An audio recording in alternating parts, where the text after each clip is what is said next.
ভূমি অফিস। ঘুষ দুর্নীতির আখড়ায় পরিণত হয়েছে বেতাগী হোসনাবাদ ভূমি অফিস।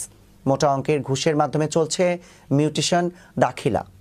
ভুক্তভোগীরা বলেছেন, অফিস সহকারী থেকে শুরু করে সবাইকে দিতে হয় টাকা, না দিলে মিলবে না সেবা। হোসনাবাদ ইউনিয়ন ভূমি অফিসের উপসহকারী দেলোয়ার হোসেনের বিরুদ্ধে এমন অভিযোগ পাওয়া যায়। ভুক্তভোগীদের জিম্মি করে ভূমি অফিসের দেলোয়ার অভিনব কায়দায় ৬,০০০ থেকে ১৫,০০০ টাকা নিয়ে অনলাইনের ৫০ থেকে ১০০ টাকার একখানা দাখিলা ধরিয়ে দেন। এভাবে হাতিয়ে নিয়ে থাকেন লাখ লাখ টাকা। দুর্নীতি অনিয়মের কথা জানতে চাইলে ভূমি অফিসের দেলোয়ার বলেন, নিজের পকেটের টাকা দিয়ে কাজ করি। এ বিষয়ে বেতাগী উপজেলা নির্বাহী কর্মকর্তা হরে কৃষ্ণ অধিকারী বলেন, তদন্ত সাপেক্ষে আইনি ব্যবস্থা নেওয়া হবে। তো জায়গায় আমাদের রিসিভে আসে ৫০ টাকা, ১০০ টাকা, ১৫০ টাকা, কিন্তু টাকা নাই ১০,০০০, ১৫,০০০ এই রকমের। এই তাইলে আর আমাদের কাগজপত্রে কোনো সমস্যা নাই।